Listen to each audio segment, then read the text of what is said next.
સમયની વ્યાખ્યા કોઈ બહુ સુંદર રીતે કરી છે। તમે રાહ જુઓ ત્યારે તે ધીમો હોય છે, તમે મોડા હો ત્યારે તે ઝડપી હોય છે, તમે જ્યારે દુઃખી હો ત્યારે તે માળકનો અને પીડાદાયી હોય છે, તમે જ્યારે સુખી કે આનંદમાં હો ત્યારે તે ટૂંકો હોય છે, તમે જ્યારે પીડા કે વેદનામાં હો ત્યારે તે અનંત હોય છે, અખૂટ હોય છે, તમને કંટાળો આવતો હોય ત્યારે તે લાંબો હોય છે। આ જીવનમાં ઘણીવાર સમય તમારી લાગણીઓ અને તમારી મનોસ્થિતિ દ્વારા નક્કી થતો હોય છે। આપણે સમયને ફક્ત ઘડિયાળના કાંટા દ્વારા જ ઓળખીએ છીએ અને ઘડિયાળના સમય સિવાય પ્રકારના હોય છે, જેમ કે એકબીજા માટે કઢાયેલો સમય, વીતી ગયેલો સમય, આવનારો સમય, સારો સમય, ખરાબ સમય। અને આજે સમયના સથવારે જ આપણી જિંદગીની બધી ખાટી મીઠી યાદો ગોઠવાતી હોય છે। તો ચાલો સમયને હજી વધુ વિસ્તારથી જાણવા આપણા હમણાંના આ સમયની આપણી થોડી કિંમતી પળો યશ અને જાનવી શૈલેષ નાગડાને આપીએ। સમયની લખવું ખૂબ જ સરળ છે, કારણ કે નથી એમાં કાનો માત્રા કે મિનિટ, પણ આ જ સમયને સમજવું ખૂબ જ સરળ છે। પહેલાં બધા સમય કાઢીને એકબીજા સાથે બેસીને જમતા, વાતચીત કરતા, પણ આજકાલ વોટ્સએપ અને ફેસબુકના જમાનામાં એક સાથે બેસીને જમવાનું તો દૂર, પણ વાતો કરવાનો પણ સમય નથી। એક જ ઘરમાં રહીને હોલ અને બેડરૂમથી હોલમાં વોટ્સએપ ચાટો થાય છે।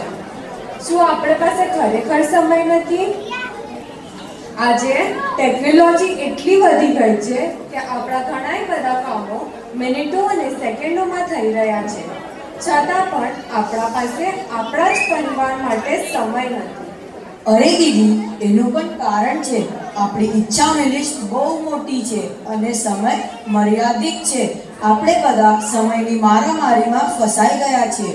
આપણી જ વાત કરીએ, આજે ડાન્સ ક્લાસ, તો કાલે ડ્રોઈંગ ક્લાસ, તો ક્યારેક કરાટે, તો ક્યારેક ગ્રામર ક્લાસીસના ચક્કરમાં આપણે મિત્રો સાથે રમવાનો પણ સમય નથી અને વધેલા સમયમાં મોબાઈલ સેલ્ફી પાડવામાંથી ફુરસત મળે તો ને।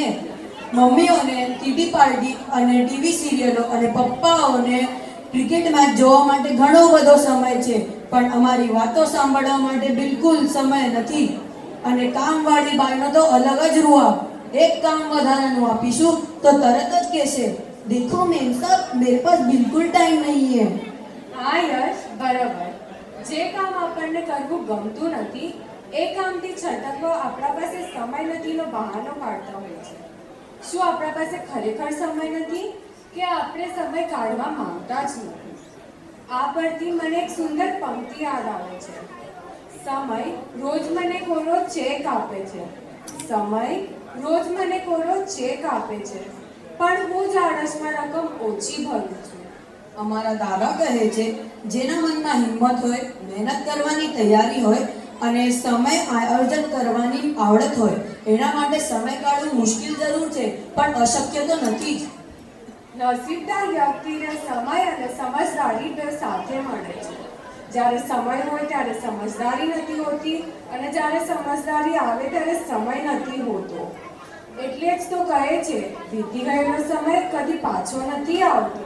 દીદી, સમય ચડતીને પડતી તો રહેવાની, પણ આપણે સમય સારો છે એવું સતત માનતા અને અનુભવતા રહીએ છીએ, પણ ક્યારેક ખરાબ સમયનો પણ વારો આવે। ખરાબ સમયમાં આપણો એક ફાયદો પણ હોય, ત્યારે ખોટા અને નકામા મિત્રો વિદાય લઈ લે છીએ। તો અંતમાં અમે એટલું જ કહેશું, સમયમાં સમય છે પણ સમય કાઢવા સમય નથી। વાતો તો તમારા સાથે કરવી છે ઘણી, પણ સોરી, અમારા પાસે સમય નથી।